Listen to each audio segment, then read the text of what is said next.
This episode is brought to you by the RVA Podcast Network. Find more information at rvapodcast.org.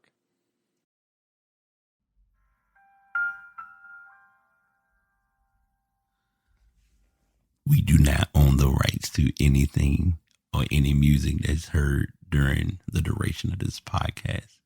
Also, a lot of these shows will have explicit content. So if you are not a fan of any cursing or profanity, you may want to walk away, but that does not mean that every show will consist of such. What's good, y'all? It's season 5 of the Past BT Pod with your host, BT. We have a new season here, and it's time to get this show going. As you all know, we talk about sports. Sports won't be as big of a carrier this year. I think we'll be carrying more towards the stuff, and predominantly on the sports side, you'll be hearing more from the musical aspect, but we will still be talking about technical. We'll be giving you the video game content. I will still be going over the ass of the week. We'll definitely be passing the message. You'll be getting an angel number, and you'll get quite a few gems. So sit back, relax, take your time, don't waste your time. This is the Past BT with your host, Brian.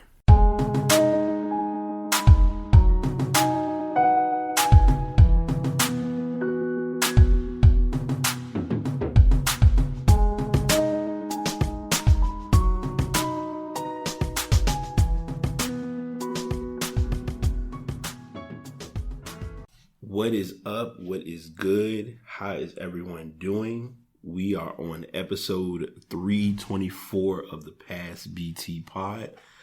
As always, I am your host, BT, with yet another episode, and I am definitely humbled in saying that I am glad to be here, be present, be accounted for, and ready to get things in gear.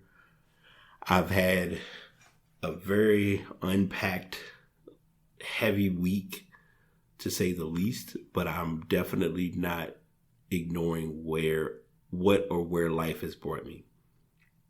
So to give everybody a little bit of a quick update before we get into some stories and some angel numbers and a little bit of tragedy, but also a lot of transparency. Last week we had, and I'll do a review.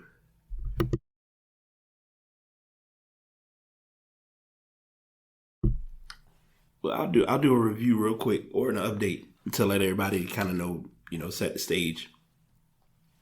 Episode 323 was amazing. And I'm not saying it just because, I'm saying it because it really was.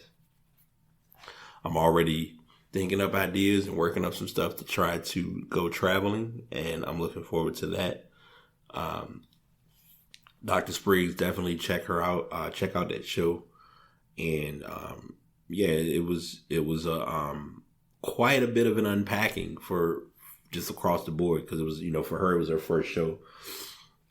And for me, it was my first time, but many times being reminded to get out of my head. And that's been an ongoing theme this week. So I'm learning it and I'm applying it. And I think it's benefiting me because there's a lot of changes that are overdue. And I'm beginning to kind of see them through. And I'll add some key things that I've changed, or some things that I'm noticing that has helped me out to kind of just press through, only as I know how. I don't know why. I know why, but I'm gonna just say it because it is what it is. Pollen season is here. If you are or aren't aware, if you haven't had to come out for anything, consider yourself blessed. But if you have, wholeheartedly why I'm sitting here sniffling, sneezing, acting crazy, trying to get through all this. And it's a mixture, because when people sneeze, it becomes the question, are you sneezing because of allergies, or are you sneezing because of COVID? So just wanted to throw that tidbit in there before we get into our usual. And if y'all hear all that, my bad. I'll clean it as best as I can. Y'all know how I do. But anyway, 3, 2, 4. A unique alignment of those 3 numbers. We'll go ahead and chop it up about our angel number, and we're gonna get into a few stories. I kind of have the same story twice, but I'll give my takeaways that I got from that story. Like I said, I have one story. I'll freestyle a little bit with some sports, and we'll go from there. What is the importance of the number 324 to you? You got engaged on this date, your baby was born on the 24th of March, or you got your first date. This number is very significant for you. If only you will think outside the box, you will notice there is a reason why important events in your life take place on this date.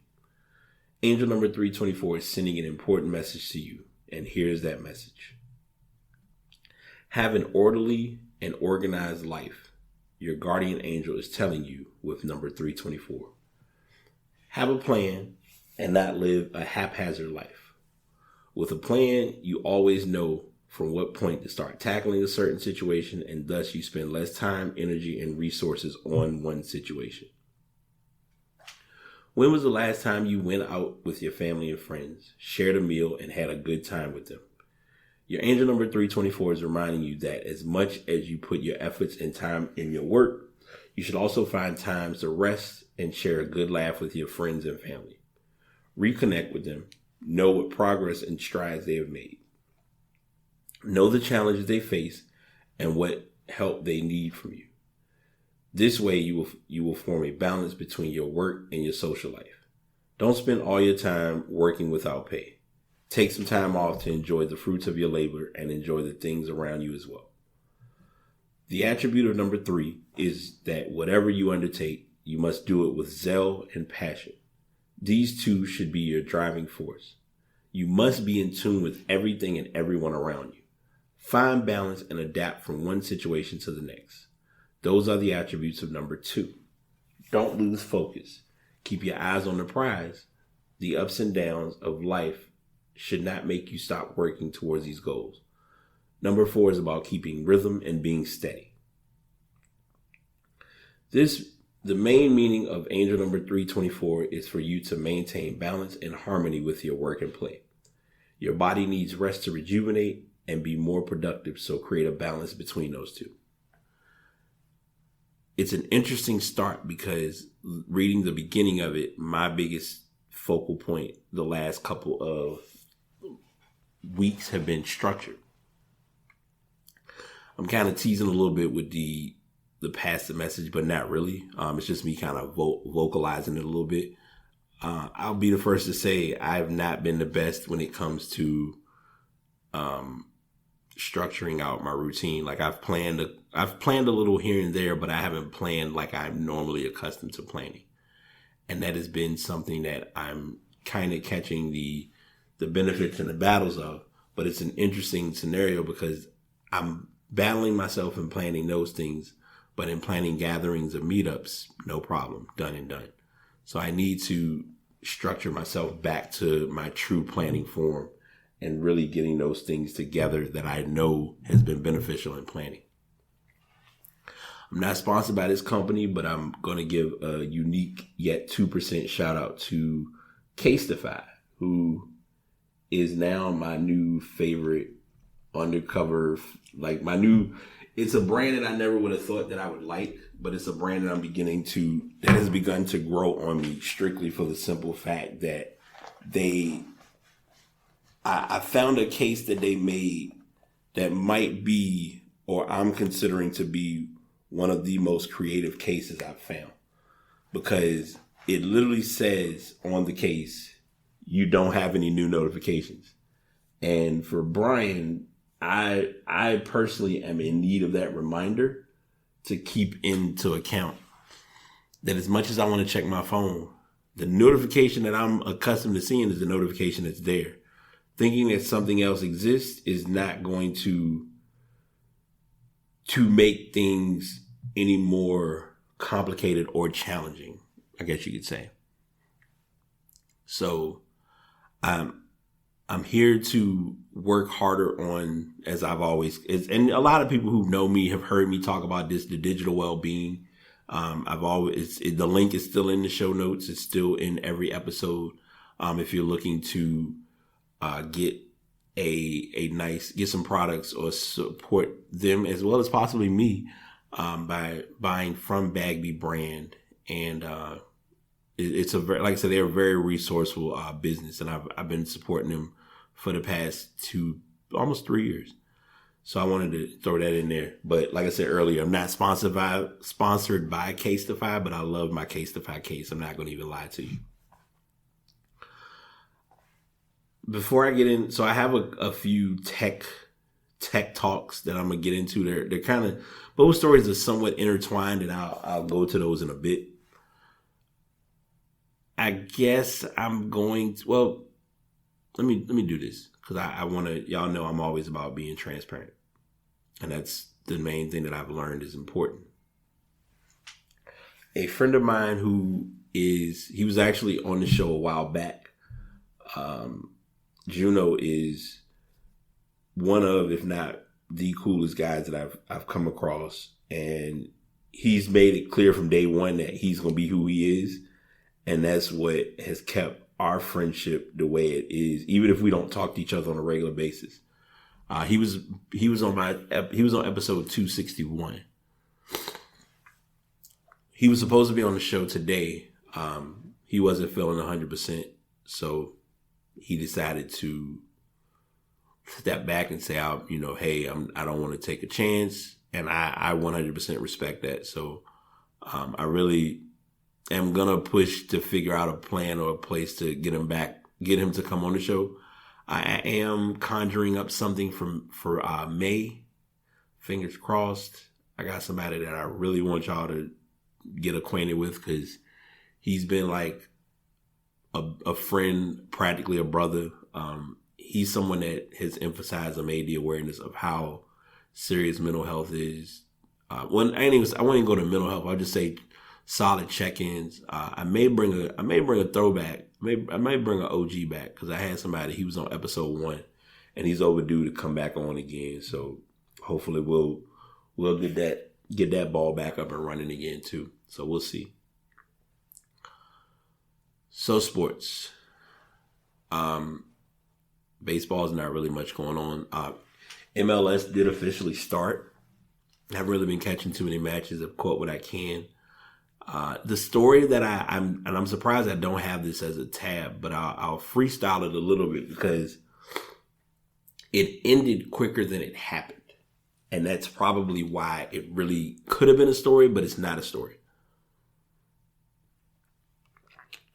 And that is a couple of the top teams in your Premier League, La Liga, Liga 1, all decided that they were going to come together to make what was known as a Super League.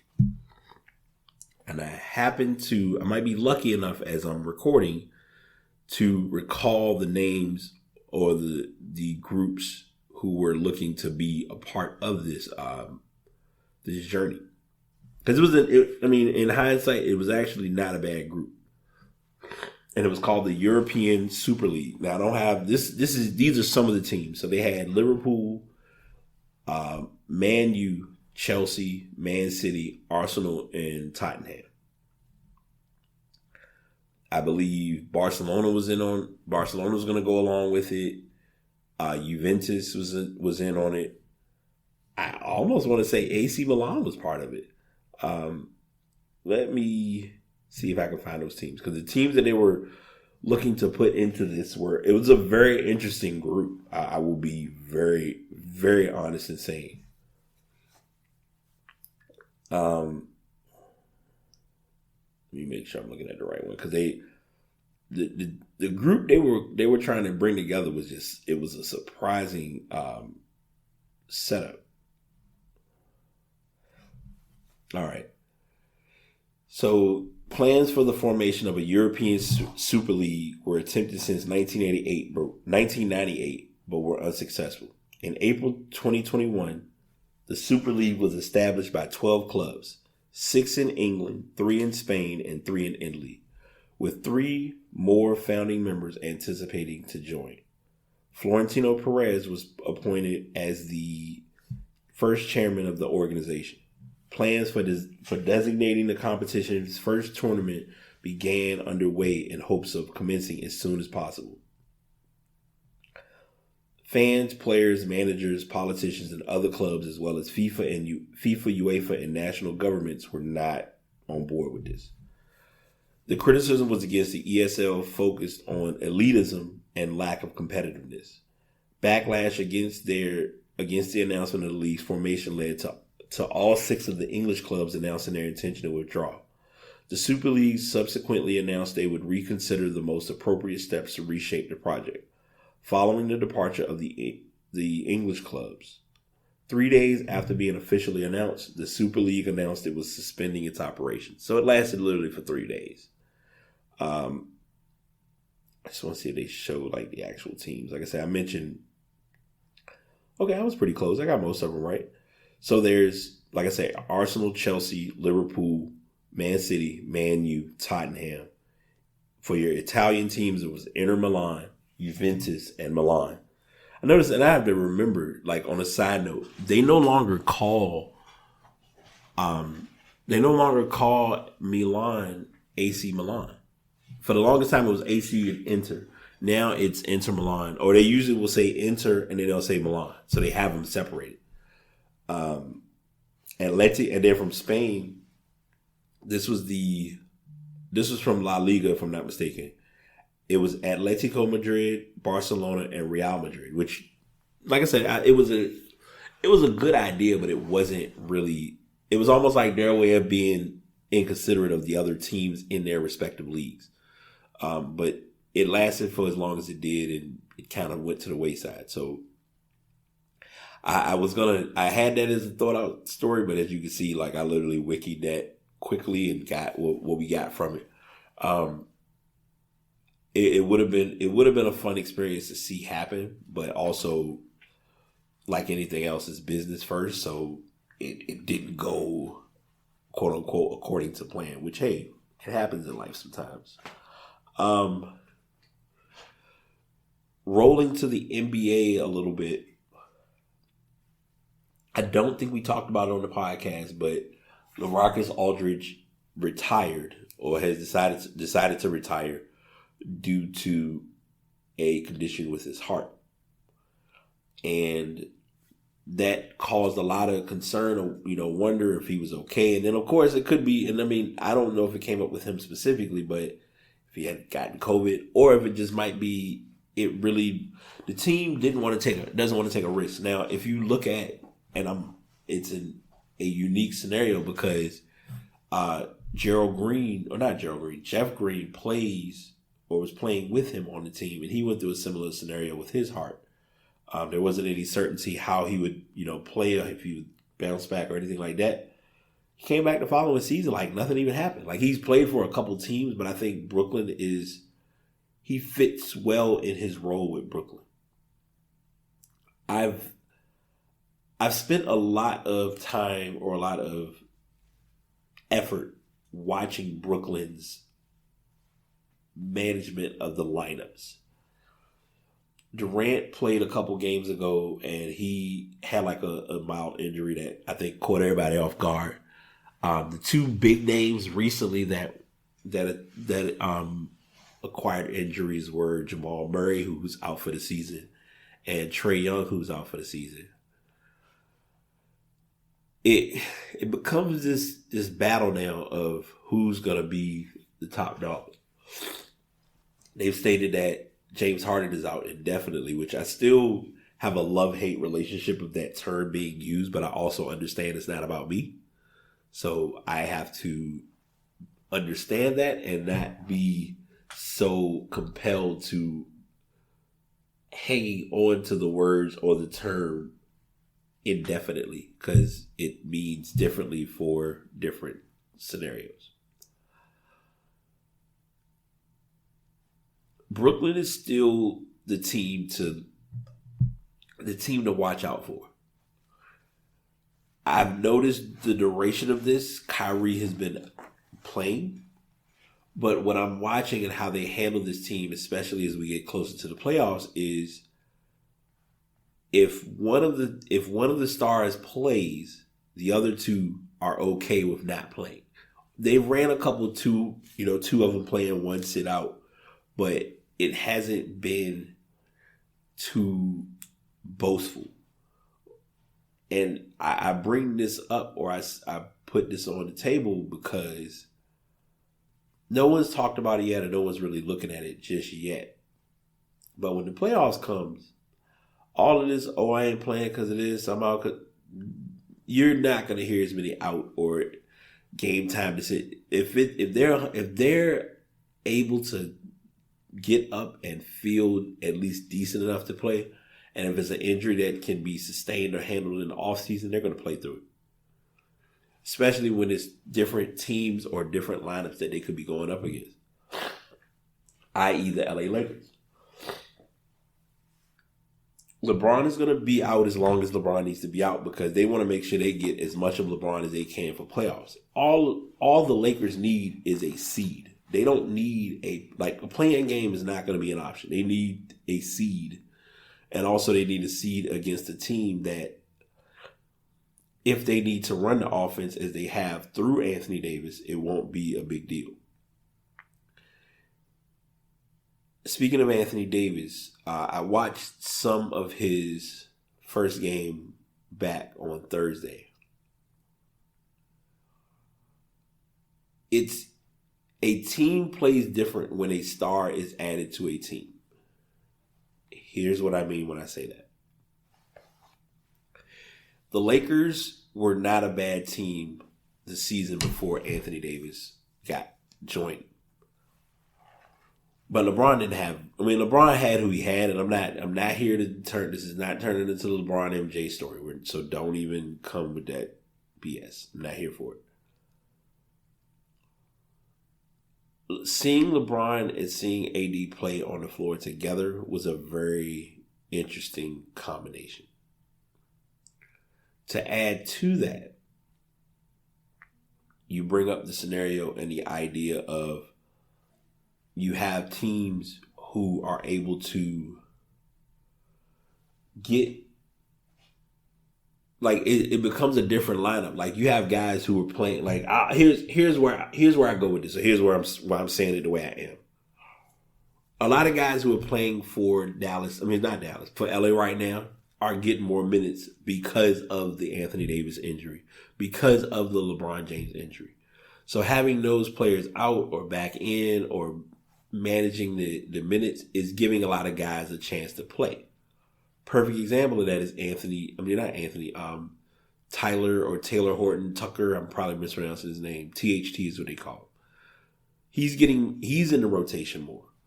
We already were seeing Caruso, but we're seeing more of Caruso. Kyle Kuzma's been playing. It's guys who are being seen more based on these injuries coming into play. Like Montrezl Harrell, whether people realize it or not, they're gonna value Montrezl Harrell's role come playoff time by far.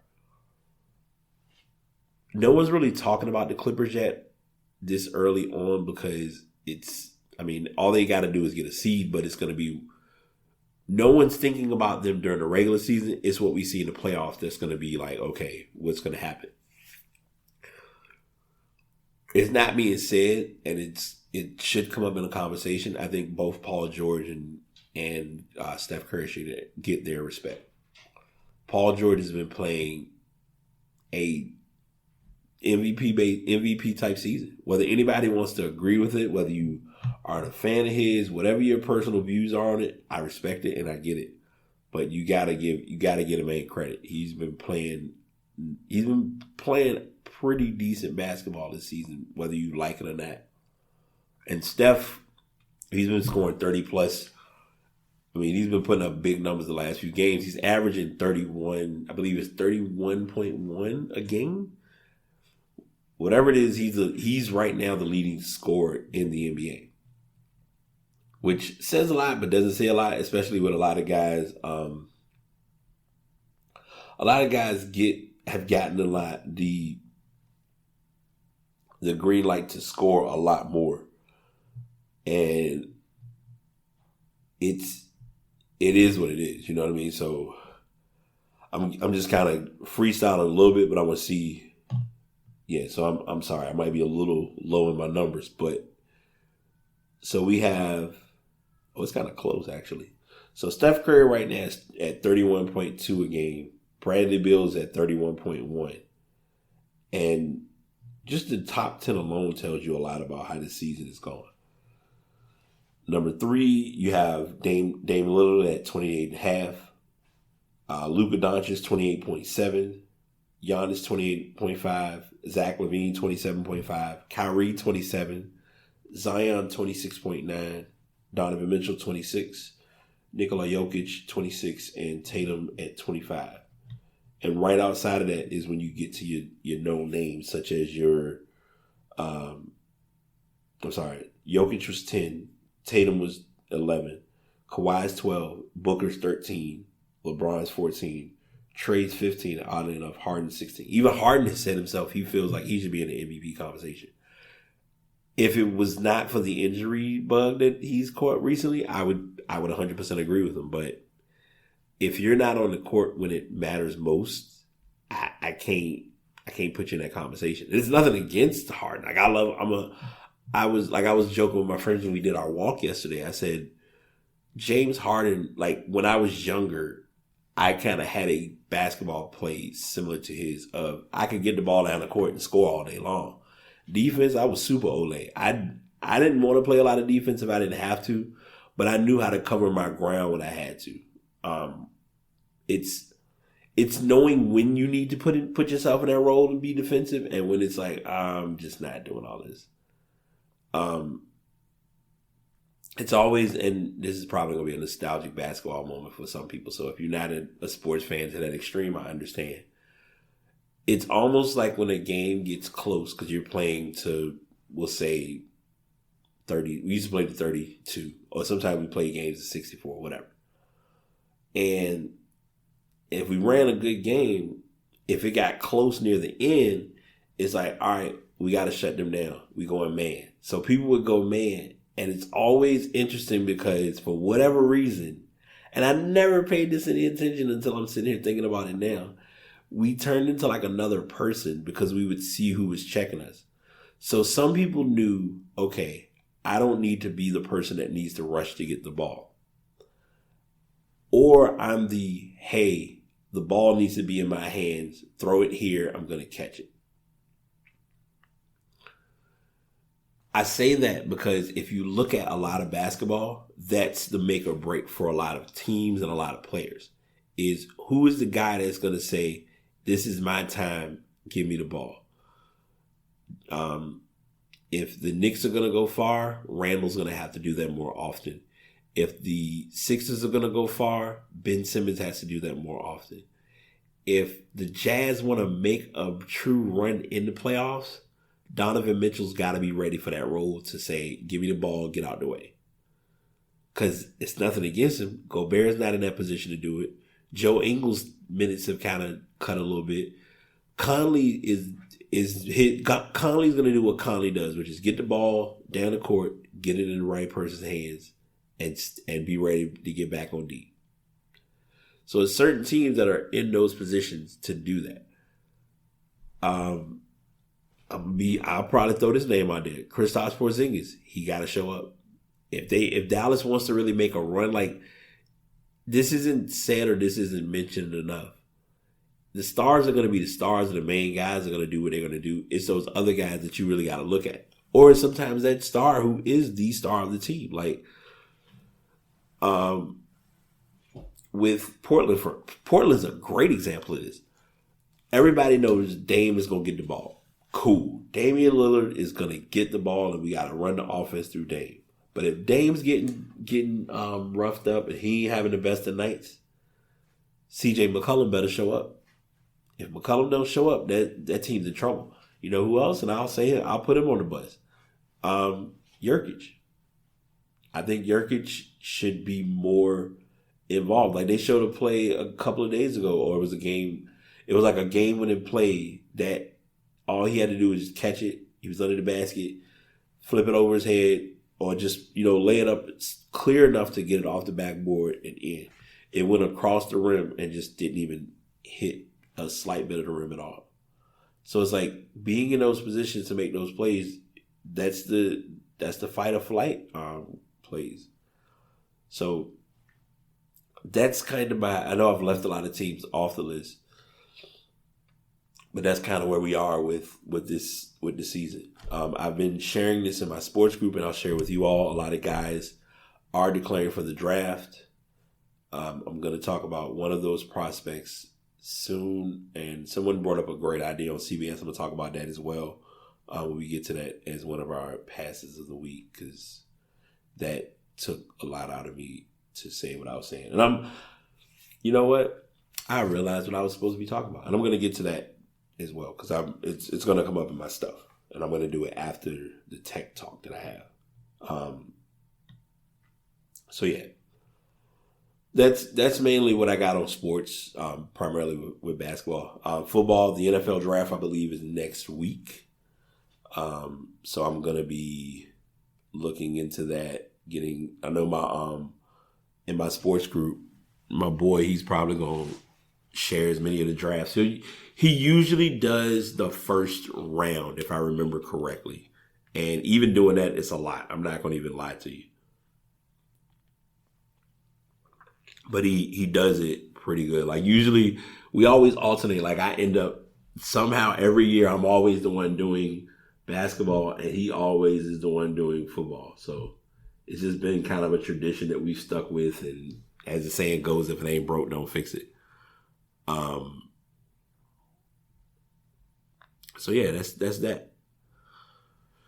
A couple of days ago, and we're in stuff now. A couple of days ago, and this actually might be a perfect way to timeline this.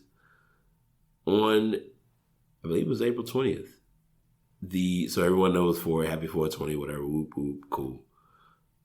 But on that day, Apple did their keynote, because they always do their keynote usually on a Tuesday.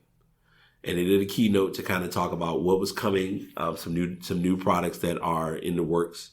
They did not.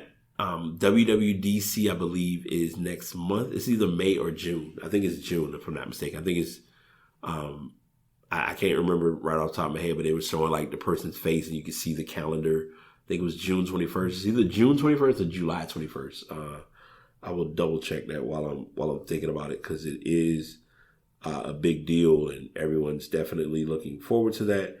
And let me make sure I get my days right, because I am a little early and a little off altogether. It's June 7th. So June 7th will be WWDC. But until WWDC, we did get the Apple keynote for the spring. And Apple has quite a few things that have been talked about that are finally going live or have been are getting in production, if not being are ready to be sold. So I'm going to do this the simple way. And what I did was I looked at I probably have shared this on the podcast before. So if I already have, my bad. But if it's my first time, this is a helpful tip for those of you who are or aren't able to or don't want to watch a full keynote. Go on YouTube and look for the keynote event. Just look up the keynote event and you'll find, usually it'll be the first couple videos. It'll say the keynote event in 10 minutes. And it gives everything that happened in less than, like, you don't even, at most you might hit 12 minutes, but it's not like overbearing. And it gives you all of the key points of what they really talked about. So, some of the announcements that were shared are that there are new features for family sharing on Apple Card. For the iPhone 12, there is a purple version that is coming. Apple Podcast subscriptions is coming for it's a paid service. AirTag is officially here.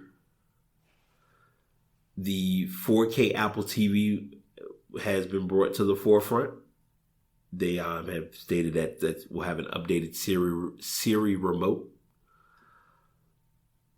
A redesigned iMac is here with the Apple's M1 chip, and they've updated the accessories such as a keyboard with a fingerprint scanner to unlock the computer.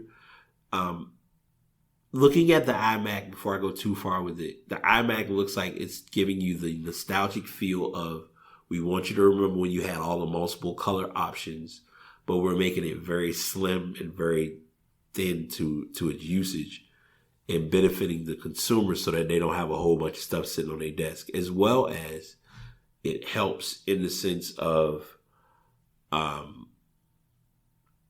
if you're wanting to get a mouse or keyboard, they're gearing you more towards, if you're going to buy either of those, to just get a wireless combination. I personally think I never personally bought one myself, but it's been a thought that I've looked at a couple times, and that is the Magic Mouse. I think Apple's, let me backtrack. So there are two different mice that they have. They have one that's like an actual mouse that you can use, but it's wireless and it's very convenient to have. But then they also have like the wireless pad that literally all you need is just that pad and that keyboard, and it makes everything just 10 times easier. To me, it's almost equivalent to what Logitech did in bringing up their combination of, which I don't have with me, oddly enough, their wireless, like I have a Bluetooth keyboard that's very minimal, and I have a mouse that I technically don't ever have to worry with having a dongle to connect to my iPad because it's made for that convenience. Oh, emotional moment, because I got those from the Best Buy that's closed near me. So if y'all, you may not be in this area, but if you live here, you know what I'm talking about. But anywho. But they're going with the minimalist route with, because everything's about less space on your desk. That's kind of the main important factor. And finally, they have a new iPad Pro that's going to implement or utilize the M1 chip. So they talk about a new iPad. Pricing starts at $799. It'll be released or available for order next week. The new iMacs, like I said, they're in different colors. It's very thin. It's 11.5 millimeters deep. It will have a 2.4 inch, 22.4. It's a 24 inch, 4.5K display with 11.3 million pixels. And the colors, you include peach, mint, and lavender. So it has green, yellow. I saw one that was like, it looked red, but it was pink. So I was like, I feel as though the colors they're doing are kind of almost going to those AirPods Max that they have, that I don't even look in that direction of those headphones. I think they're great, but even with my Sonys, I'm just like, yeah, I'm good. I'm cool with that. The new iMac starts at $12.99. As I mentioned earlier, one of the keyboards that they have coming, you can add the option or have the keyboard that does fingerprint scanning, which I think is good because that benefits on adding that added layer of encryption. I'll be honest, like I love my nostalgic MacBook, but I would love to utilize or have a trackpad. Well, not a trackpad, but my keys that actually can be interchangeable based on what I'm using.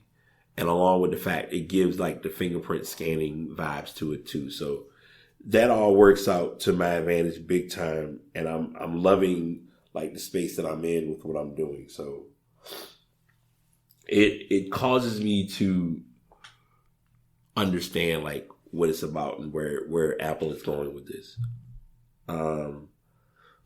The 4K Apple TV 4K gets an update with a new Siri remote. They talked about the remote. You got to see the remote. I'm gonna briefly talk about this because like I said, I looked this on the keynote. Apple has another new subscription product, a paid service for podcasts called Apple Podcast Subscriptions. Among the perks of a podcast subscription will be ad-free listening, early access to new series, and exclusive content. Some of the participating media brands include NPR, the Los Angeles Times, and The Athletic. The paid service will be available in 170 regions and countries next month. Podcast creators set their own pricing. Apple's family sharing is enabled so that up to 6 family members can share a podcast subscription. Apple also redesigned its podcast app, including a new section called Channels that will curate shows. And the big one and the big talk was the Apple tags, or what they're calling them, the Air tag, which I love. I love the look of it. I love the style and design. So I'm intrigued to see what, if I ever were to get one, how it would go about being used, because these, and looking at them, they look just like little simple discs. It's nothing that can be hooked onto anything by itself. But of course you can buy like their accessories, or you probably, this is also where I always talk about where the third party companies win too, because now they can say, oh, they have the air tag out. Let me make, between third party like businesses, let alone, what was it? Like small businesses like Etsy. And I don't, like I said, I hate using small business, but different businesses or different folks who have pages on Etsy can make those little AirTag holders, and you can place it in that, and it has like a key ring, and you can hook it to whatever. If you want to hook it to your keys, because most people are going to use AirTags. I can tell you now, most people are going to use AirTags for keys. Next to that, I could see it like personally being with bags. And in bags, it would be beneficial because you can put it somewhere and no one even knows it's in there. So they'll, by nature, when we get someone's stuff, we're going to go through everything. But then that device, the part that I'm intrigued by looking at is if they get to it, can it be destroyed? Like if they destroy it, does that mean that you no longer have access to finding out what that product is? Or like, how does that work? So that's something that just popped up in my head as I was sitting here talking about it. Apple will be adding to the iPhone 12. One of their new colors is going to be purple. Now, this is for the 12, not the 12 mini. And of course, as you know, the Pro, I have a hunch, I don't know when, but I have a feeling they're going to add another color for the Pro. I think right now for the Pro, like I said, I ended up going with the blue, which I think the blue it's a very simple blue. It's not like overwhelming of a blue. And I'll explain what I mean by that in a second, because it's different colors that just work for different scenarios. Yeah, so they have gold. Like the gold one, every time I look at the gold, I'm like, that gold just looks way too shiny. But then too, because I'm that person. Yeah, so they have blue, gold, silver, and I believe, they call it graphite. So so the one I ended up getting was Pacific Blue.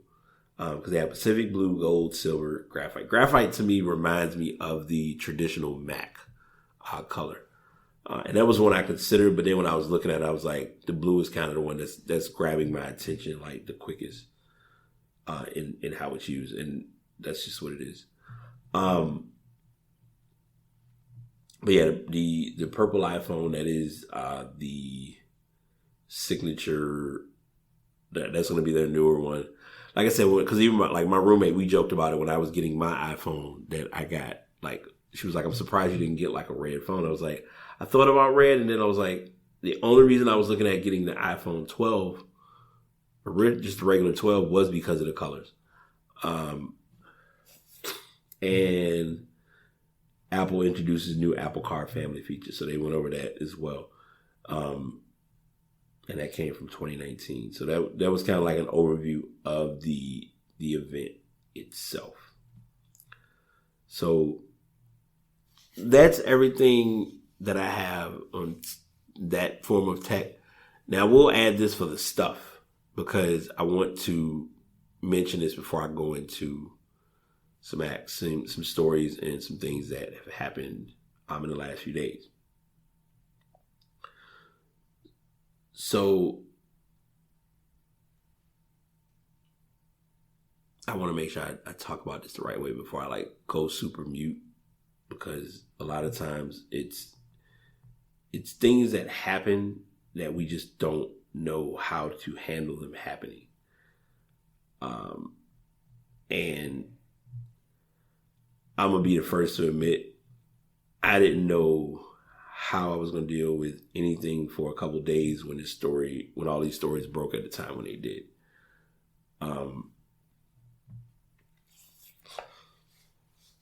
On Tuesday, right after the Apple event, and I'm slow in packing, but I'm gonna share some stories, and then I'm gonna go into. It's kind of going to dwindle right into Pass the Message, and passes of the week, and we're gonna get to our ass of the week because still got a crazy ass of the week. So this show might break an hour, but fuck it, y'all here. If you've been rocking with me this long, y'all know how I do. I'll make a simple conversation turn into like a real deal story without being a story. But with all that being said,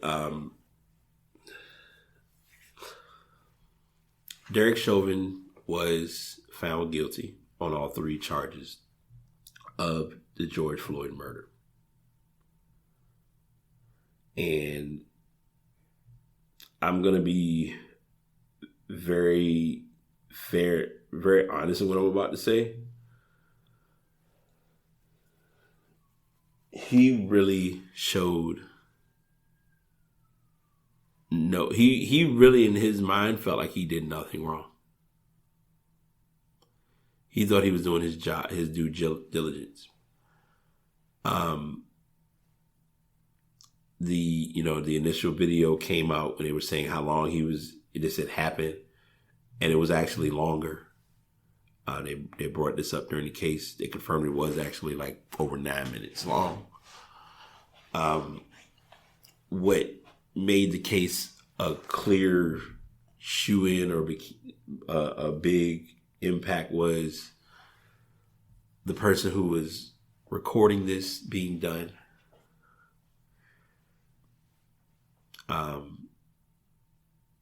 Like even people to this day still saying like they can't watch this happen, and I personally could watch it. Like I said, I think I talked about it on the show last year because it was around. Well, no, it wasn't around the time. It was in May of last year after the story broke, and I had it because that was one of my podcasts that we talked about. Listening to the audio version of it was a lot for me alone.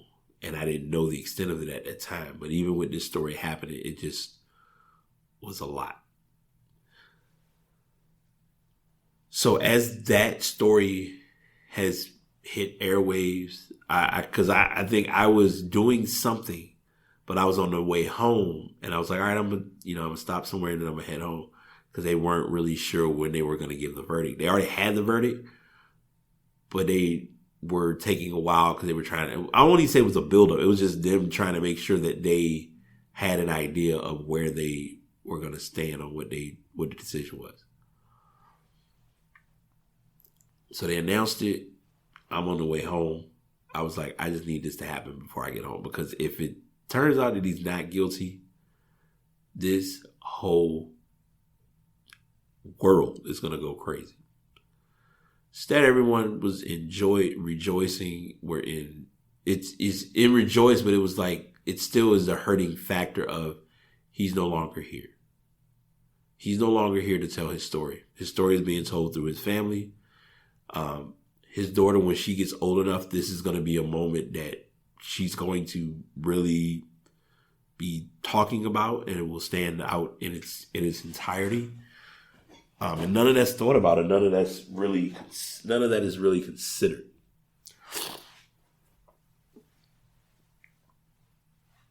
I'm sorry, I just had a weird post. Oh wow, okay. And a team was in the lower league of the Premier League, and now they've been promoted up to the Premier League. So that was kind of like random. But anywho, so they announced that he was found guilty on all 3 charges. Everyone's now holding their breath because they're waiting to see what's going to come about from the sentencing, which will be, I believe, in a couple of months. Excuse me. Same day, a police officer in Ohio, in Columbus, Ohio, I didn't even know they actually announced or stated who the cop was. I haven't really connected with this story if I haven't had to, because it's just been so much. And I'm going to talk about this a little bit, and then I'm going to get into more information that I have. They identified the officer. So, well, let me backtrack. Sorry, my bad. They then give out an announcement, and they say teenager was shot 4 times by a police officer. They tried to, perform CPR, do help, get what they could, do what they could at the scene. Medical authorities arrive to aid in getting the child back. As they were getting the child to the hospital, she had passed. What made this an odd story, and what sticks out to me from this story still to this day, is just the simple fact that one of his statements were, "Oh, okay, that makes a big difference. My bad. If y'all, I guess we're gonna be a little louder now because I know I'm sitting here and didn't have the sound up at all. None of y'all was gonna correct now. Y'all wouldn't know none of this stuff anyway. And this is still me. This is still me messing around with remembering the ability of the equipment. So the audio will probably sound clear from this point on. It was noted or stated that he then goes on to say Blue Lives Matter. And you see people in the crowd or in the area just taken aback, looking at him like, why did you shoot her? I think there was, and I'm not saying that, because I have an article related to this. Like I said, this is going to come in the midst of this story. And then like I said, this is kind of going into our passes of the week. So Columbus, Ohio police have released the name of the officer who shot and killed 16-year-old Ma'Khia Bryant, saying Officer Nicholas Reardon fired his weapon after police were called to the scene Tuesday afternoon due to a report of disturbance. In an update on Wednesday, Columbus police revealed more details about what transpired, including releasing 911 recordings and police videos of the shooting. Bryant, who was black, died after calling 911 to ask for police to come help her from a group of other girls who had threatened violence, her family says. State authorities are investigating her death. Video from the scene shows that Bryant was holding a knife. "We need a police officer here now," a female is heard telling a 911 operator in one recording, as yelling is heard in the background. As the noise continues in the background, the female adds, "We got these grown girls over here trying to fight us."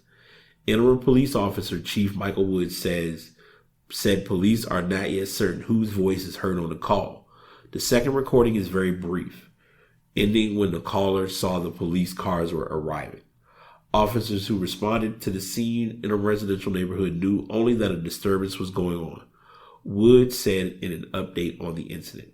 Columbus police released 3 videos from Officer Warren body cameras on Wednesday, along with audio from two 911 calls.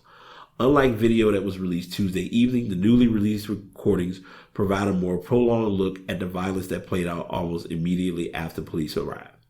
The footage shows that Reardon fired several shots at Bryant as she and a woman were struggling next to a car. In the video, Bryant is seen holding what looks to be a knife. After a quick succession of gunshots, Bryant immediately fell to the ground and officers soon began administering first aid to her. Bottom line, did Ma'Khia Bryant need to die yesterday? The police, and this was stated by Columbus Mayor Andrew Ginther. The police laid out a timeline of the incident, starting with the initial 911 call at 4:32 p.m. Officers were then dispatched at 4:35 p.m. with the first officers arriving at 4:44. Reardon was working alone when he pulled his police car up at the address given in the 911 calls.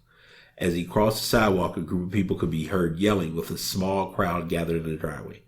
I'm not going to read this in its entirety because this is just... I'm gonna share a quick story and then we'll move forward because I don't want to make this... I don't want to minimize where things are and what's going on. That evening, I can remember seeing a friend of mine and like hanging out, just kind of catching up. Because, you know, sometimes you got folks you haven't seen them in a while. You want to talk life, live life, see how everybody's mental is, stuff like that. And I already had the news or had known about this happening, but I didn't really put anything together because I really wasn't looking at it or thinking about it at the moment. Well, I got home.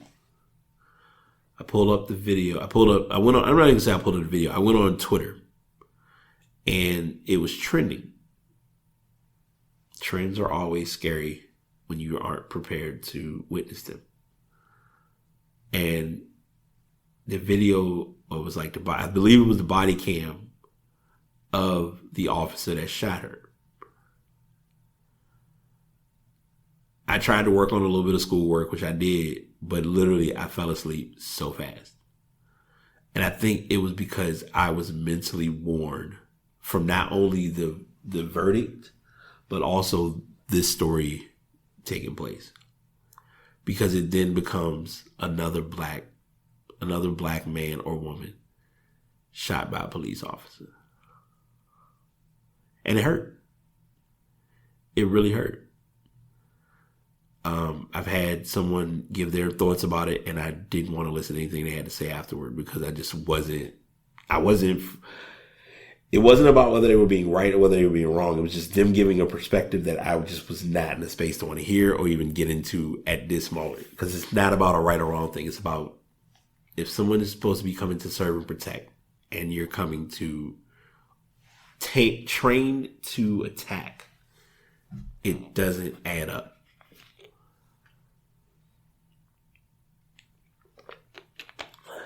I've stuck to it. I plan on sticking to it. It's not something, normally I make changes accordingly, but this is one of the few times that I'm just not backing down. I'm keeping her. I've kept Ma'Khia Bryant's picture as my profile picture on Twitter, Facebook, and Instagram. I would use it on TikTok. I just don't do a lot of TikTok videos, number one. And number two, it's not a place. Because my TikTok page is somewhat my podcast page too. So I don't have it on there. But I want people to know that this is not something that I want to take light.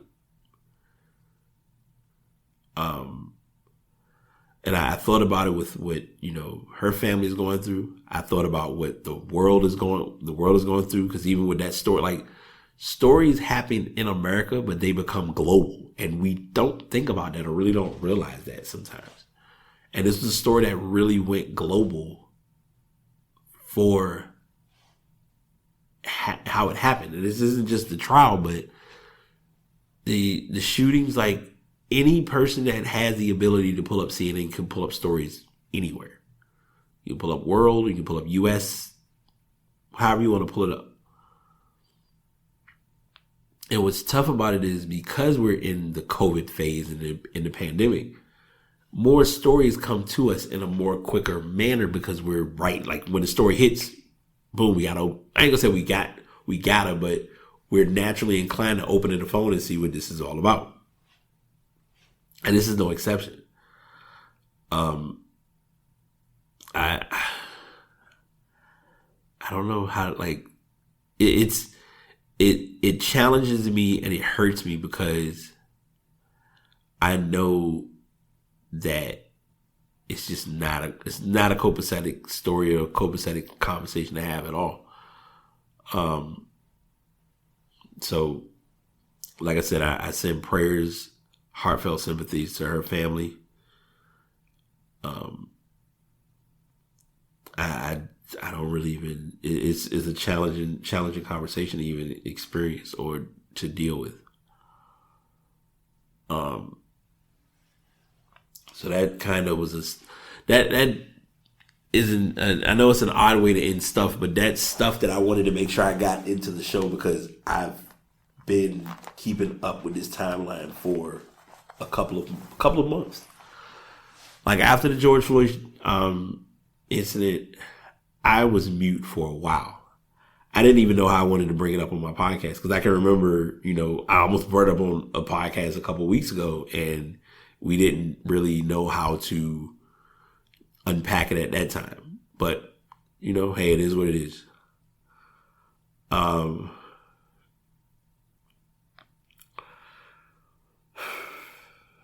It's tough, man. It really is tough. Because it makes you really wonder deep down, who do you trust? Like, I don't know. Like, unless it's the position to be in, if you don't have to, you ain't calling the police. You like, I'll figure it out, and we're going to work through this one way or another, but not the police. You send anybody, don't send the police. Because you're not going to have, I hate to say it, I hate to sound like that person. Firefighters and rescue squads aren't going to, or ambulances are not going to come with guns drawn. They're trained to help and provide in getting you back better. It's not the same with all cops, and it makes it a much more challenging process, and us really trying to figure out what the next step is. So that's what I wanted to get into with that story. Music sesh, I haven't done one in ages. I will say that Chris Brown and her have a new song. Due to copyright and me just knowing how it all goes, I'm not going to play the song. But I will tell you all that I really do like the song. It's called Come Through with Chris Brown. It's Come Through. It's by her. It features Chris Brown. Nice song. I've definitely been giving it a spin for a while. Was listening to the release radar. It was quite a few songs that I like. I like this new song by Flying Lotus called Black Gold. Deja McBride. Anybody that knows me knows I'm a Deja McBride fan. I think I need to, and I said it to someone the other day, but now I'm really about to start doing it. Getting those like wake up, get hype songs. She has a new song called Pump Fake Remix. I found a song by DJ Q, Young Dolph, and Rick Ross called Plenty Cake. Like that song. Love it. Really love it. I've enjoyed like listening to that for a while. All right. Soccer game in 15 minutes that I'm not even gonna watch, but whatever. But yeah, if you have a chance, check out some pretty good songs that have come out, or some pretty good albums that have come out this weekend. Like I said, I haven't really been like album searching, album sniping, like talk about it, but if it's a good single, you already know some of my friends have been lucky enough where anytime I hear or know a single's coming, I will literally just inbox them like, hey, something you might enjoy, something that might get you through it. So it's just kind of been my routine, or something that I found myself growing to do. Continuing our Pass the Message theme, well, not theme, but continue going into our finishing up or wrapping up part.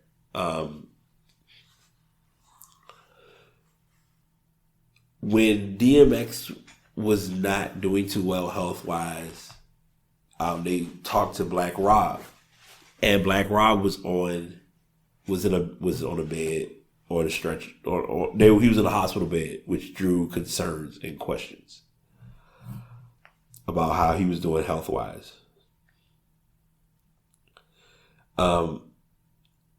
He had been hospitalized. He had suffered multiple health problems in recent years, and he had died of cardiac arrest. This was stated by his label mate, Mark Curry. Everyone's been going back to the same question regarding this. What happened with him and Puff? Why didn't Puff get in and help him with getting what he needed? And we don't know anything about anything. We don't know how their business relationship was. We don't know anything. And I'm not sitting here saying it ain't our business, but some things, if we're meant to know about it, it would be brought to our attention. Now it's being brought to our attention, and now it's being brought as something that Puff has to be a part of. Like they were saying, that he's being involved with helping with the services and the arrangement. This isn't when you want to help. You want to help while they're here, not when they're not here. It doesn't have the same feeling or the same energy to it. And I felt that. Like I get that. They went over some of his albums, some of the music that he brought out. It's definitely not a story that I was prepared for. I believe today, I don't know what time, but they're doing a private service for DMX. His friends and family, close friends and family will be there for that. And they're going to be doing that on BET, if I'm not mistaken.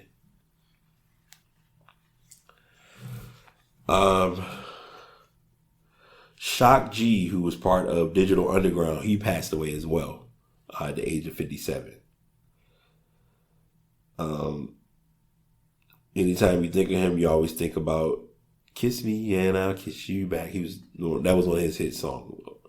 But they confirmed, they haven't stated the cause of death, but he passed away at the age of 57.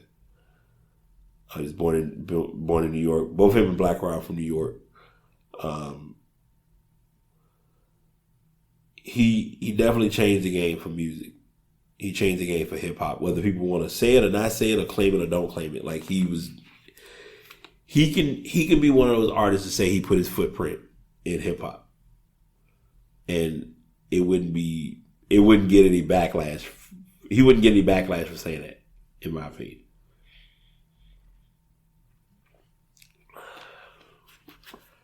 So, heartfelt sympathies, prayers to Black Rob's family, Shock G's family. His, let me make sure, because I don't want to, his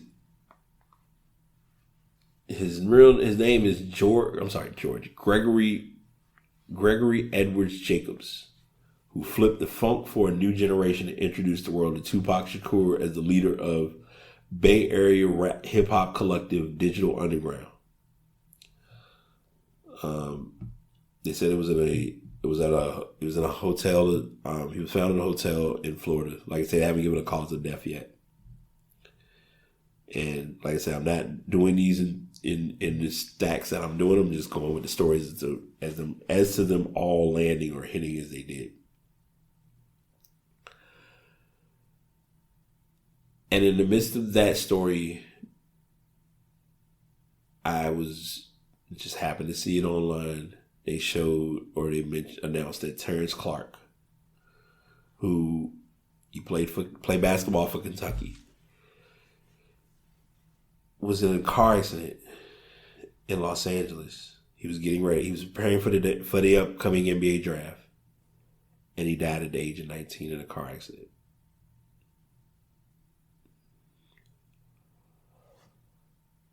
He spent one season with the Wildcats and was a potential 2021 first-round draft pick.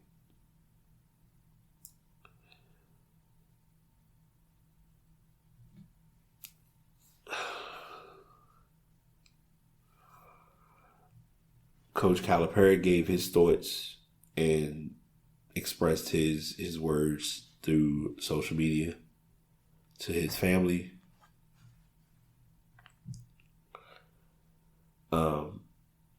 It was huge. Like this story hit really hard for me personally on different levels because he did everything the right way. He made his decision and said, I'm going to declare, like I'm redeclaring my high school eligibility so I can go to play basketball at Kentucky. He didn't have one of the best. He didn't have the most amazing season at Kentucky, but he played. He played the game. He was willing to put himself out there and play the game. He was part of the 2020 recruiting class with Kentucky. He missed most of the season with an ankle injury. He came back for the SEC tournament and scored. He played 10 minutes. He made. Out of 8 games he started 6 of them.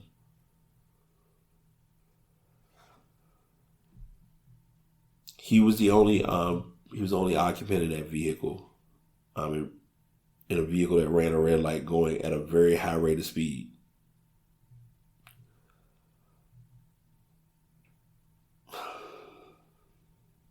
Clarke was the only participant in a vehicle that ran a red light going at a very high rate of speed in the San Fernando Valley area at approximately 2:10 p.m. local time. Los Angeles Police Department Sergeant John Matassa said his vehicle collided with another preparing to turn left, hit a street light pole, and then a block wall. He was taken to Northridge Hospital Medical and later pronounced dead. The other driver of the vehicle involved in the crash did not claim any injuries. Police said Clarke was not wearing his seatbelt properly.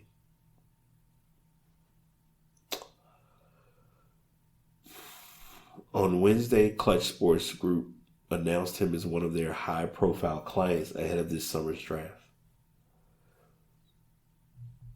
And Rich Paul gave a statement.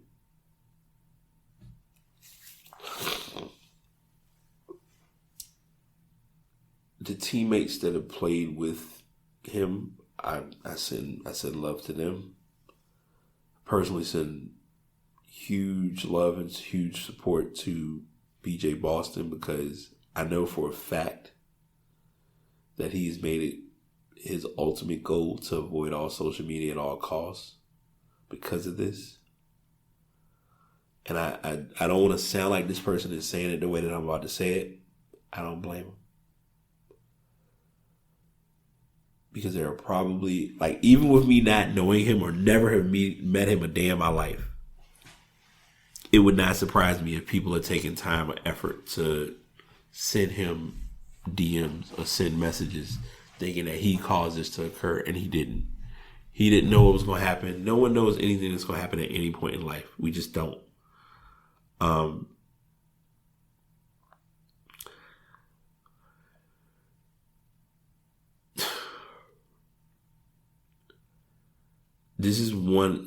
Reading this part alone is why I'm a stickler for people when they get in my car and they don't put on a seatbelt.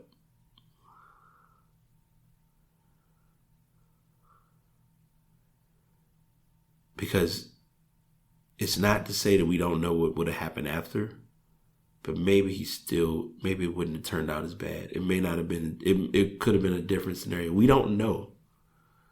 We don't know anything from anything, but even in this happening, it's a tough story to even have to be in the midst of sharing or talking about.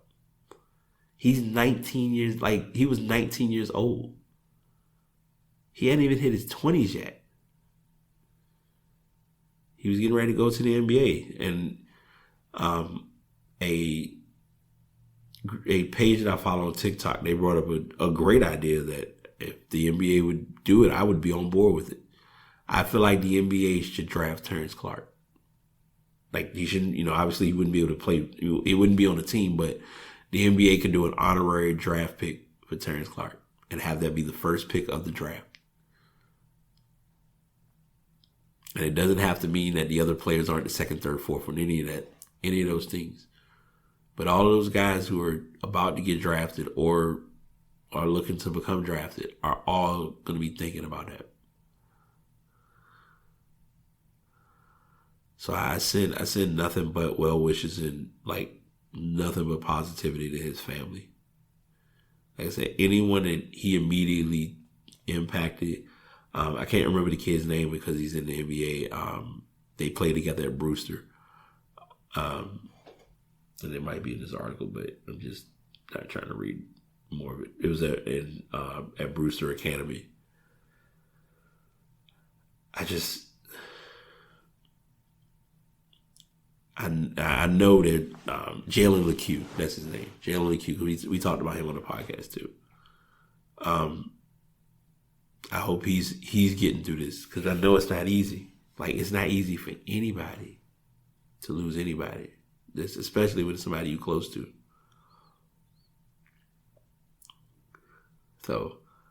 That's where I'm at with those conversations and those thoughts. I have one final story, and I don't want to sound like that person, or it may sound off for me to do what I'm about to do. But we're going to end with a little bit of a odd yet interesting story for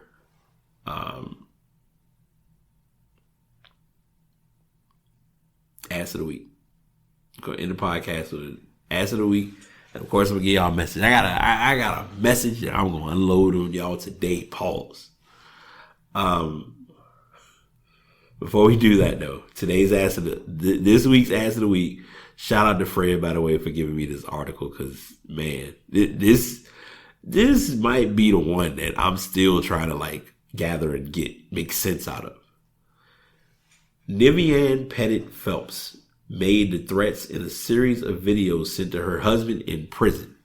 So to give you context, her husband is currently in prison serving a sentence. She's been having conversations with her husband while she's out. She's been having conversations with him in video format, threatening to kill Kamala Harris, the Vice President of the United States. I'm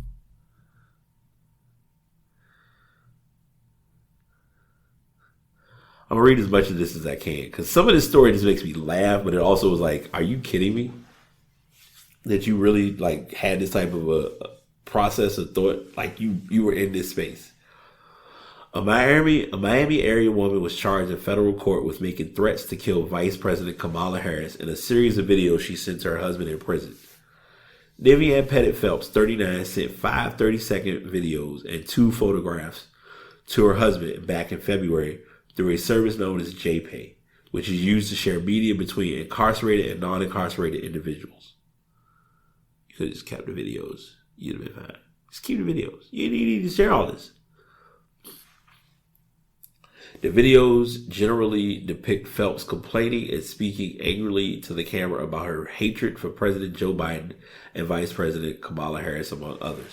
However, in those videos, Phelps also made statements about killing Vice President Harris. In one video from February 13th, Phelps said that Harris was going to die after someone paid me $53,000 just to F you up, according to the complaint. In another from February 14th, Phelps claimed she was going to a gun range until you effing leave the chair, officials said. And in the videos from February 18th, she said Harris would die in 50 days, according to the complaint. Authorities said a photo from February 20th showed Phelps at a shooting range smiling while holding a pistol next to a target containing bullet holes. 2 days later, she applied for a concealed weapons permit, according to the complaint. A second photo sent to Phelps' husband depicted a juvenile male later determined to be Phelps' son holding a pistol and a target. This is the part of where she really was a shoo-in for Ass of the Week. Phelps later told investigators that at the time she was angry about Harris becoming vice president, but was over it now, according to the complaint. She was arrested following the investigation. I should add this part. During an interview with investigators, Phelps claimed she believes Harris is not actually black, according to the complaint. Harris is the first Black American, the first South Asian American, and the first woman elected vice president in U.S. history. Phelps is also black. If you read this article and you look at this, you'll see a picture of her on the page. Phelps, who was a longtime nurse at the Jackson Memorial Regional Center, was suspended without pay while we process her employment termination. In layman's terms, they're going to fire her. Phelps is being held at the Federal Detention Center in Miami, records show. You mean to tell me that you didn't think that was going to come back around, or wasn't going to be noticed that you said or did what you did? You can't be that off your rocker that you didn't think that was going to be noticeable or evidently obvious what you were saying or feeling or addressing, at all. People got to do better. People got to do better. So my message that I'm going to pass along is a message that I needed, and it was a conversation that I had with a caller, as well as a conversation that I got from a podcast. Everyone may or may not need it, but I personally will be here to tell you all structure is important to me.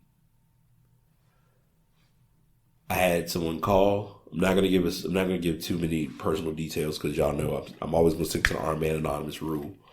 And they were, getting things set up on their personal routine, things of that nature. Well, after we finished talking about that, we just had like an open, regular conversation about life. And I happened to mention to her that I was doing computers, going to school. Well, not doing computers, but going to school for IT. And I just finished up my degree in cybersecurity.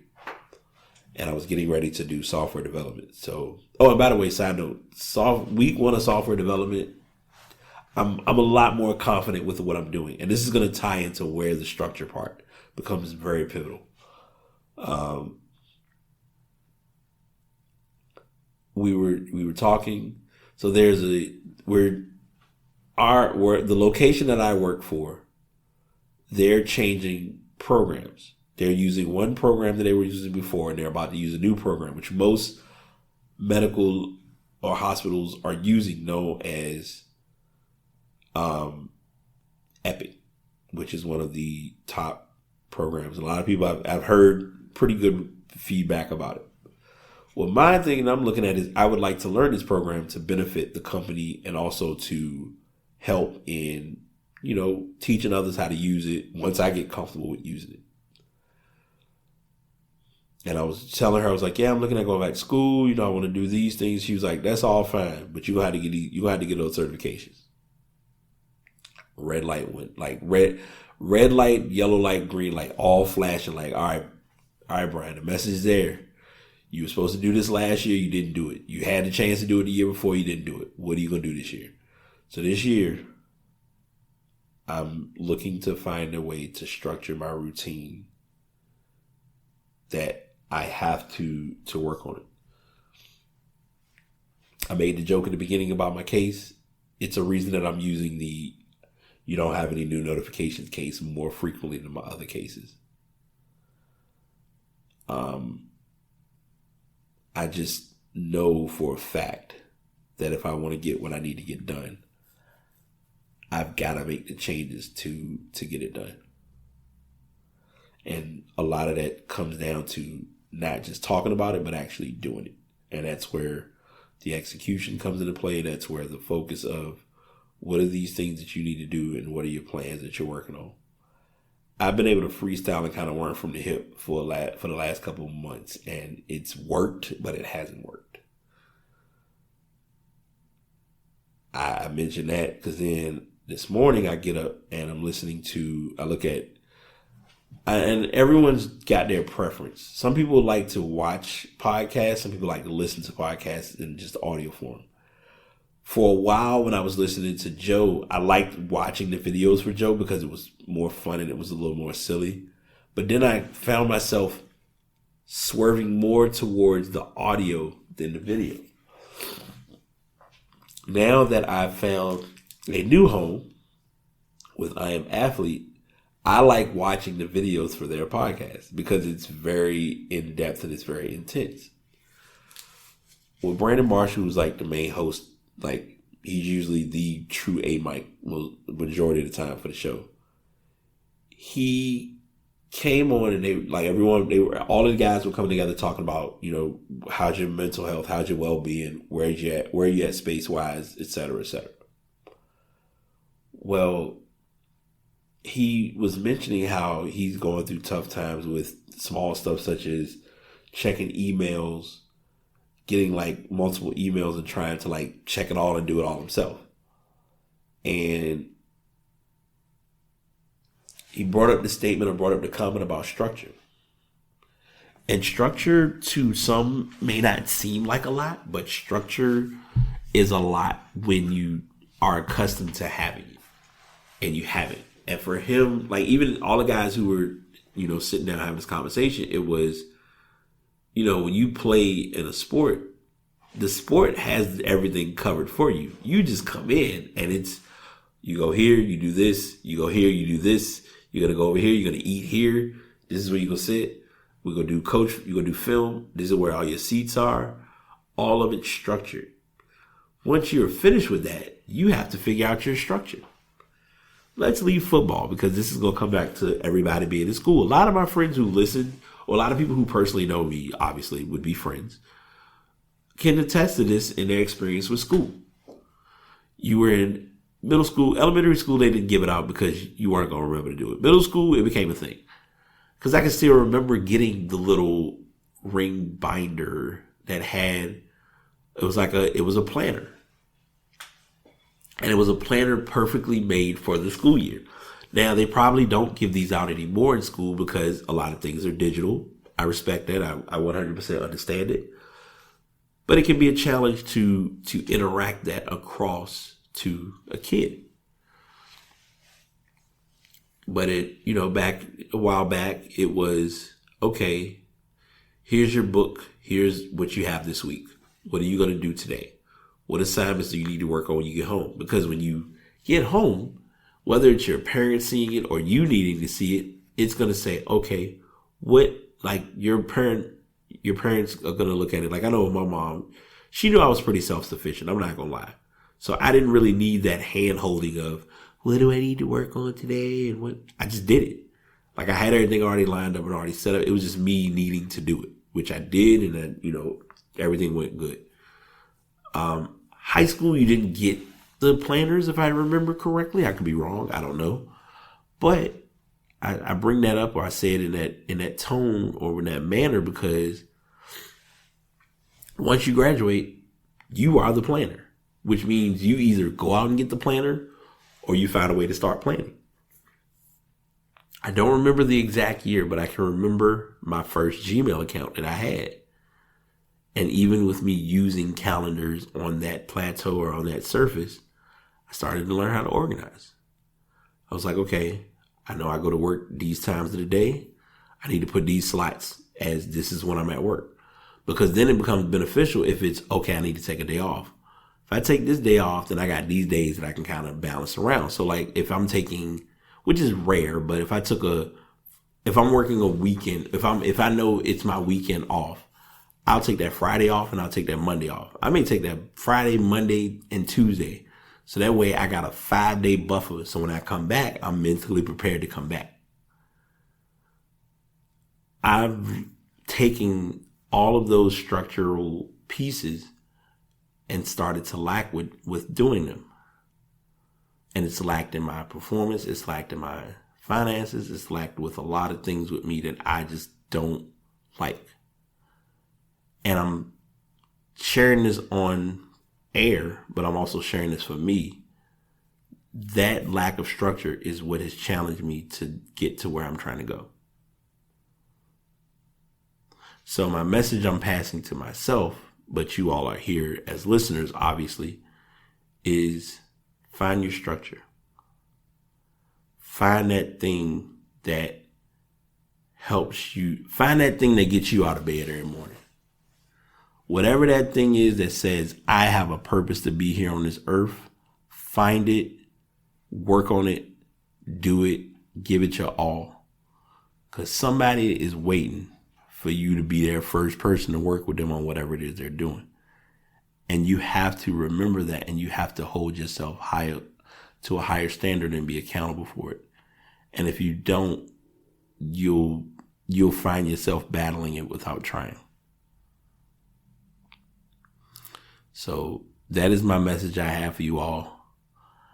I know I got a little touchy and and it was a little emotional with this show, because I was emotional of the news that he was found guilty, but I was also emotional of the news that the young lady got murdered. Just as much as I was emotional about the 19-year-old basketball player being in a car accident. Structure is important. Sometimes no structure leads to tougher things happening. And I'm not saying that's the case with either of these scenarios, because I don't want to sound like that person. But it's just important to remember how important structure can keep things in order with what you're doing or what you're working on. So that is my time. I always value what I am able to do with sharing this show. I hope someone gained something. And if they did, okay. I'm sitting here messing around with audio, so it's going to probably sound crazy at a certain point. But I really want everybody to really reel themselves into who they are and figure out what that thing is that gets them out of bed. And if that's your thing, make it your thing. Don't fight with others to prove why that's your thing. Make that your thing. So I guess I gave y'all 2 for 1. So do with it as you will. But as always, I appreciate you all listening. Anyone that has downloaded the show, anyone that shared the show, anyone that has given feedback on the show, anyone that has taken time to even talk about me doing podcasting, to reference other folks who are interested in podcasting. Like, I appreciate all of y'all. You may not hear from me enough, but it's valued and it's wholeheartedly welcome with open arms. Next week, we back to our organization again with the flow of the show. I've kind of been from the hip a couple weeks, if y'all haven't noticed, and I can work that way, but it don't work that way. I need my structure back. So I'm going to definitely get back to my article searching and really getting some stories, because I don't know about anybody else, I love doing that content background of that, like, hey, let me see what some stories are that people talk about. Like I'm picking with Brandon Marshall about it, but it's a real thing. I'm the person, I do the research. I like to get in depth with numbers. And it's interesting because now I may have to clear my name on something that I talked about on the group, but we'll get there in a few. But anywho, y'all stay positive, stay blessed. Keep your head above water, make it any way that you can. Just think we lucky we got them. Good times, man. Just stay in the good times. Like, have fun, live a little, have fun a little. I'm gonna talk something out soon because I think I want to try and get somebody back on the show. I got to talk to him and see how we can do it, because last time we did a show it was off the chain. So I might have to work that into the routine again. But we'll see how that all plays out. But until next time, this is BT. This is the Past. And as you put it together, the Past BT pod is here. Y'all take it easy. You have made it to the end of yet another episode of the Past BT pod. I hope you gained something or walked away with some worthwhile information, whether it was related to any of the information provided about sports, about music, about technology, or possibly my personal fave, the Pass the Message. We want you to come in with an open mind and an open heart and walk away with something that's going to benefit you and carry you through your day, through your week, through your month, through your life. And that's the main objective here on the Pass. So I hope were able to receive that. If you are looking to get find a good place to host your podcast, you can check out buzzsprout.com. And if you're also looking to invest in a microphone, a lot of people have their angst or their differences towards it. But I'm currently using the Blue Yeti X, and I've been using it for a little over a year. And it's still to this day one of my best investments I've made. And if I always give this as my closing tip. If you are a creative and you have the space to create, do not do your least to give your best effort towards what you're good at doing. Until next time, y'all take it easy.